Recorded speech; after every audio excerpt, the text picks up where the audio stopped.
meu olhar beijar Paris. Terei mais amor, serei mais feliz. Sentirei no ar a emoção do ar, o ardor. Meu coração de torcedor esperou tanto tempo por esta ocasião, que um dia o menestrel sonhou. Magos da bola na cidade luz fazem milagres, transmutações, dores e horrores que a vida produz são transformados no balé da bola. Suor e sangue no balé da bola, crime e castigo no balé da bola.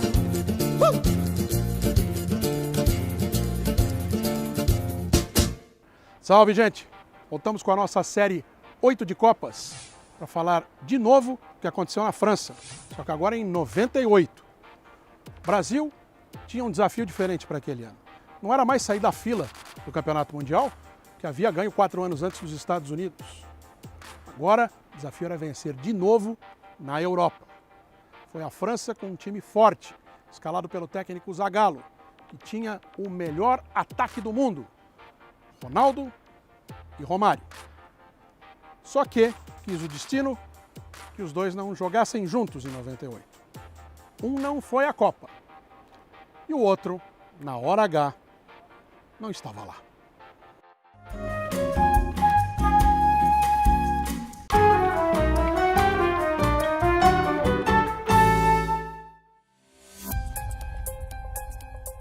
A Copa de 98 começou exatamente 4 anos antes, quando o Brasil levantou o Mundial de 94 nos Estados Unidos. O impetuoso Romário e a revelação Ronaldo surgiam como a dupla da esperança para que o país comemorasse mais uma vitória 4 anos depois. A seleção brasileira não teria pela frente o desafio das eliminatórias, mas passaria por momentos-chave na preparação do time, de novo comandado por um consagrado treinador. Apesar de não ter jogado, Ronaldo saiu muito valorizado do Mundial dos Estados Unidos. Pouco antes da Copa, já havia sido negociado com o PSV, da Holanda. A experiência no futebol europeu deixou o craque ainda mais interessado em brilhar pelo Brasil. Um cara que participa de uma Copa mesmo não sendo utilizado, né, em 94. E pelo que ele tinha feito no Cruzeiro jovem, como ele tinha deslanchado, e também essa ida dele lá para a Europa, eu acho que era pule de 10 que ele estaria em 98, entendeu? Já não tinha dúvida de que ele seria um jogador para a Copa de 98. Romário fez o caminho inverso. Deixou o glamour do Barcelona para voltar ao seu habitat, o Rio, o Maracanã. Assinou com o Flamengo, mas sem esquecer da seleção. Zagallo assumiu a seleção brasileira logo depois da conquista do Tetra nos Estados Unidos. E também nos Estados Unidos comandou a seleção nos Jogos Olímpicos de Atlanta. O Brasil não ganhou a medalha de ouro, não chegou na final, mas ficou demonstrado que Ronaldo já era um jogador que poderia fazer muita diferença na seleção, inclusive a principal. Foi logo assim, logo depois disso, que ele se juntou com Romário, naquela dupla que o imaginário popular começou a chamar de Rorô. Eu acho que poderia oferecer o que a gente esperava de dois grandes jogadores, como eles dois, vitórias, gols e vitórias.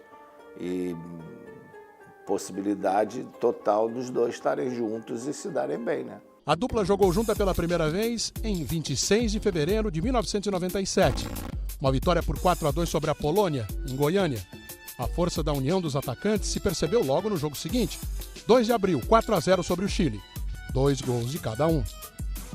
Em junho veio o torneio da França, na sede do Mundial do ano seguinte. Nos 2 jogos iniciais, empates com a França e com a Itália. Attenzione, tira il gol di Ronaldo. Grande azione di Ronaldo, che si è inserito benissimo nella nostra... A equipe deslanchou logo depois. Vitória sobre a Inglaterra, gol de Romário. E logo em seguida veio a Copa América. Um desempenho perfeito. O Brasil venceu 6 jogos, com direito a uma vitória por 3-1 sobre os anfitriões bolivianos. Ronaldo fez 5 gols no torneio, Romário 3.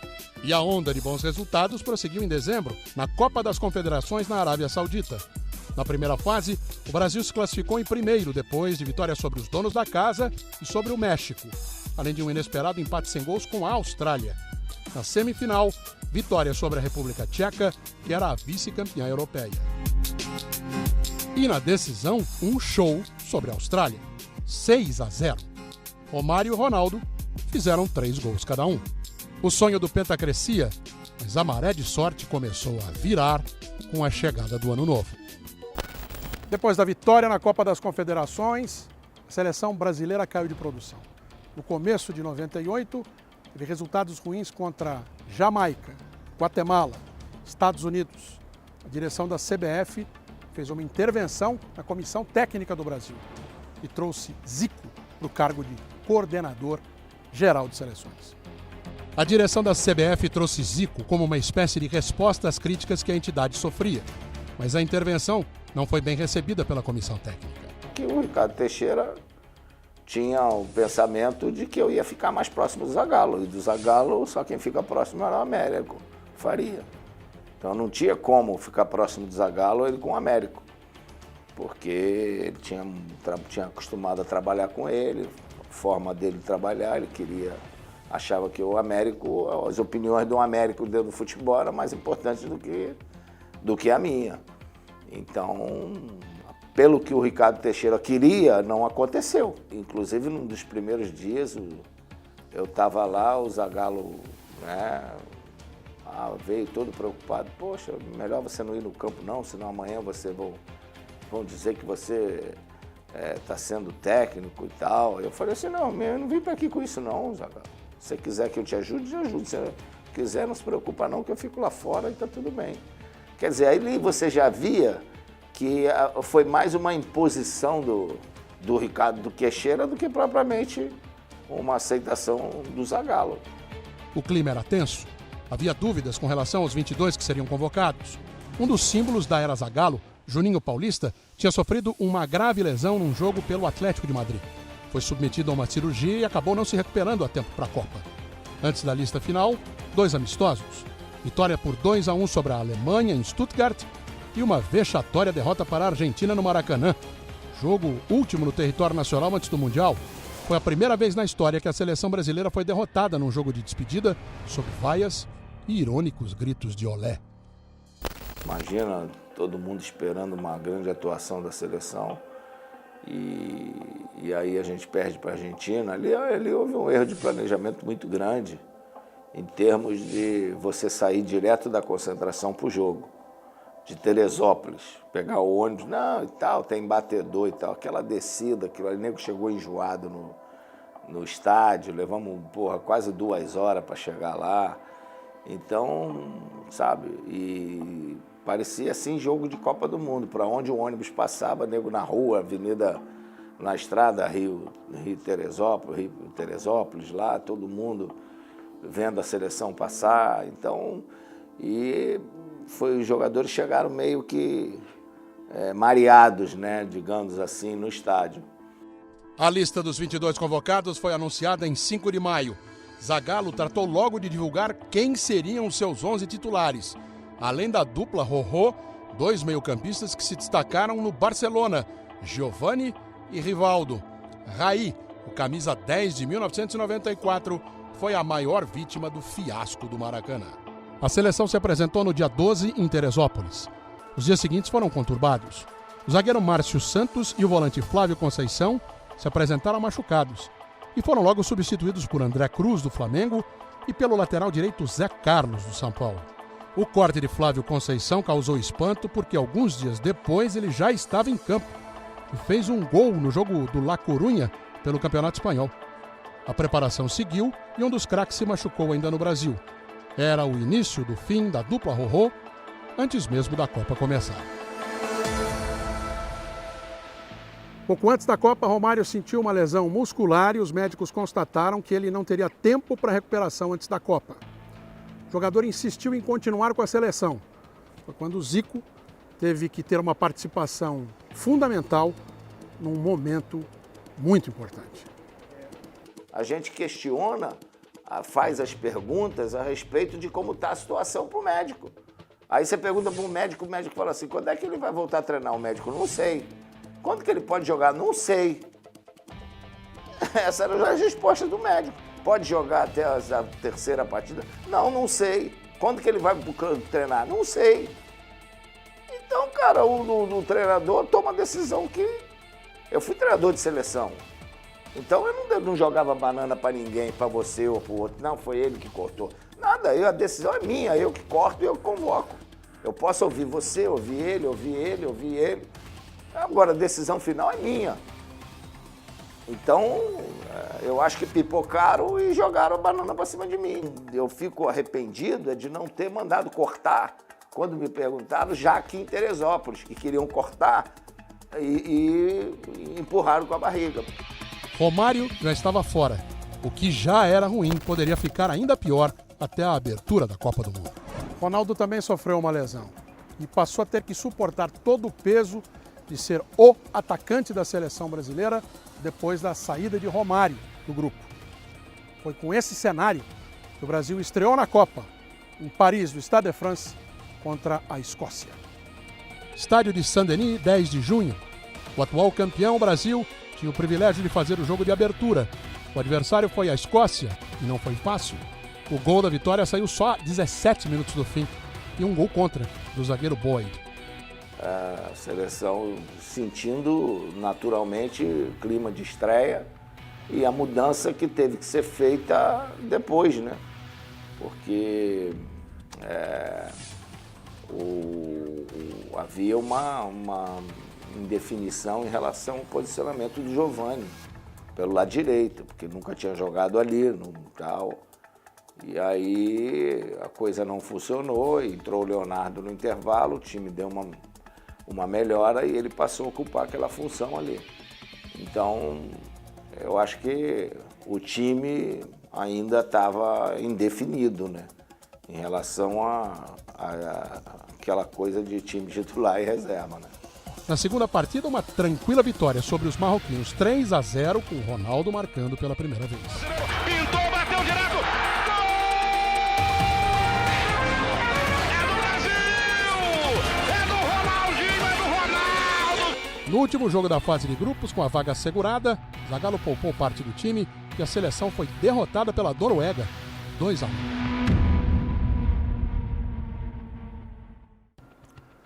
O duelo agora seria contra uma equipe sul-americana e Ronaldo tinha a grande chance de mostrar que estava se afirmando como líder da seleção brasileira na Copa.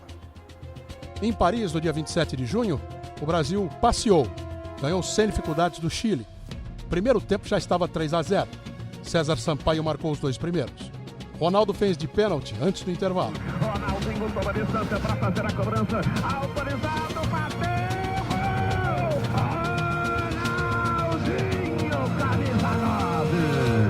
Marcelo Salas diminuiu aos 23 minutos da etapa final, mas o camisa 9 brasileiro deu números finais ao placar. Vai o goleiro, ele bateu, é gol!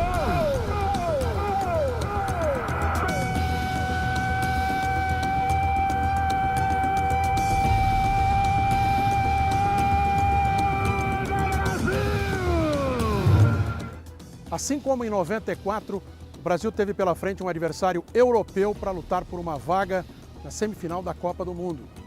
E quem esperava por um jogo fácil contra a seleção da Dinamarca se surpreendeu.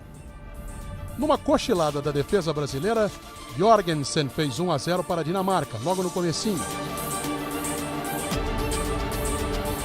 O empate veio aos 10 minutos. Ronaldo fez a jogada e Bebeto marcou.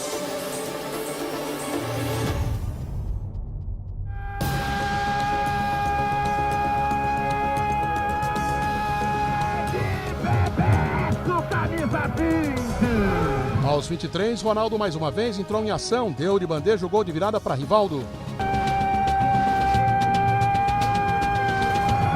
Rivaldo, camisa 10. A bola mal rolou na etapa final e Roberto Carlos falhava.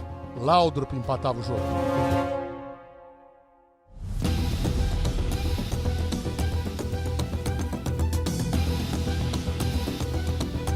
O gol do Ufa, o gol do alívio.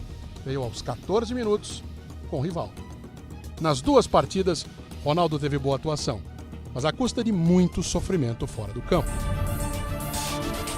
O grande problema dele é que ele acabava os jogos, tinha que ficar com gelo no joelho e tal. Isso aqui era meio, muitas vezes, preocupante, né? Mais para remediar aquela coisa e tal, mas era preocupante. Toda vez que ele estava, depois dos treinamentos e tal, sempre usando o gelo lá. E o Brasil chegava de novo a uma semifinal de Copa do Mundo. Teria pela frente o mesmo adversário que teve em outras duas ocasiões, 74 e 94. Você lembra contra quem e como foi? Vai ver daqui a pouco, quando a gente retornar à nossa série 8 de Copas.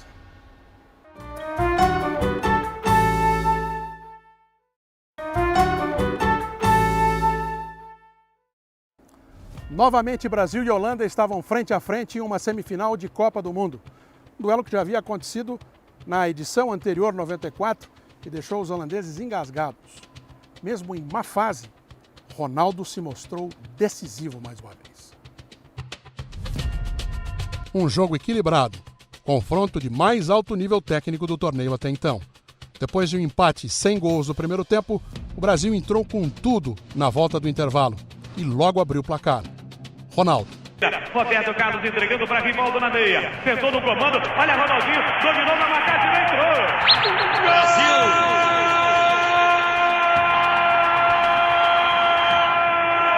Ronaldinho com 23 segundos de jogo. Brasil 1. Holanda 0. A vaga estava na mão, mas a 3 minutos do fim, uma bobeada da defesa permitiu que Kluivert empatasse. Fim de jogo. Depois da final de 94, o Brasil de novo teria que encarar uma prorrogação. A classificação ficou a perigo, mas na disputa de pênaltis, Tafarel resolveu a parada. Caminha, Ronald de Boer. Apontou, deu paradinha, tirou. Brasil, Brasil, Brasil.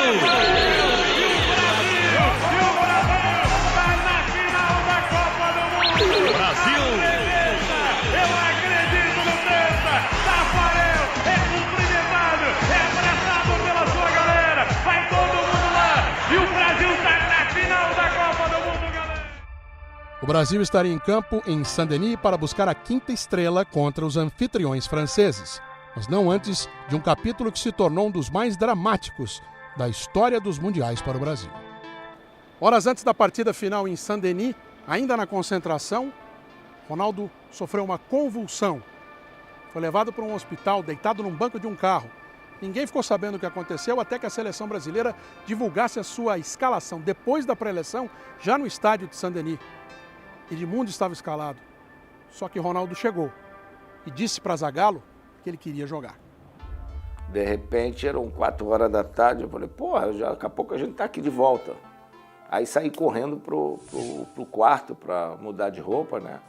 Tomar um banho e voltar.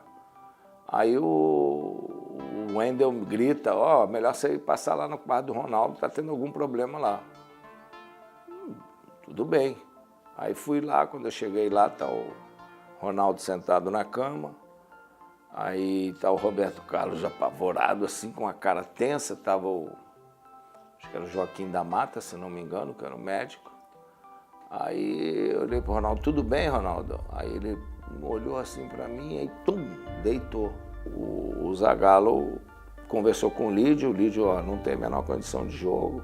Aí tudo bem, quando a gente vem pra pré-eleição, o Zagallo escalou o Edmundo, normal, falou, fez até uma pré-eleição boa, dizendo que em 62 o Pelé também estava fora e o Brasil ganhou, aquela coisa e tal. De repente, 1 hora antes do jogo, me chama o assistente do Ricardo Teixeira, estão te chamando lá, porque está tendo uma reunião. Eu falei, porra, reunião agora?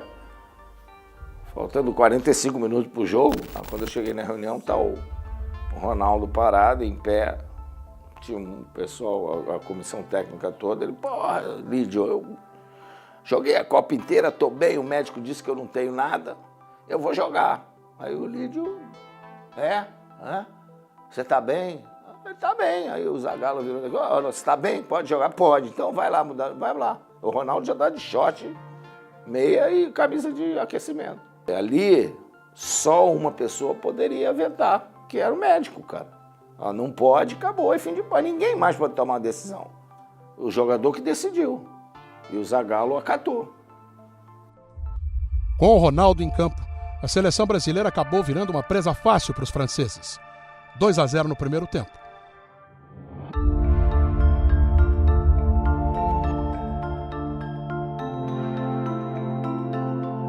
A equipe de Zagallo estava claramente mais preocupada com o estado de saúde de Ronaldo do que com o jogo. Na etapa final, o Brasil até que melhorou um pouco, mas foi a França que marcou o terceiro, Petit, para vencer a sua primeira Copa dentro de casa. Para os brasileiros, uma amarga experiência, principalmente para Zico. Não gostaria de ter passado por essa experiência, não. Eu gostaria de estar num ambiente melhor, que acreditassem mais em mim, entendeu? Você está num ambiente só por estar por causa do teu nome e com pessoas que não acreditavam muito naquilo que você falava, então, ou não era chamado para realmente falar, achando que eu pudesse tomar a posição de outro, então não foi uma experiência legal. Na França, o Brasil perdeu a chance de conquistar o Penta, mas ele viria logo depois na próxima Copa 2002, Coreia e Japão. A redenção de Ronaldo, que liderou o time, que conseguiu uma vitória fantástica na final por 2-0 contra a Alemanha, deixando para trás qualquer imagem ruim ou qualquer dúvida com relação a ele numa Copa do Mundo ou numa final. Garotos que naquela época eram bem pequenos, que viram Ronaldo alguns anos mais apenas, estão agora lá na Rússia, prontos para começar mais uma Copa do Mundo. Seguir essa tradição que nós vimos nessa série especial de reportagens. Que eles consigam os bons resultados, que eles nos tragam o 6º Campeonato do Mundo em mais uma Copa terminada com o número 8.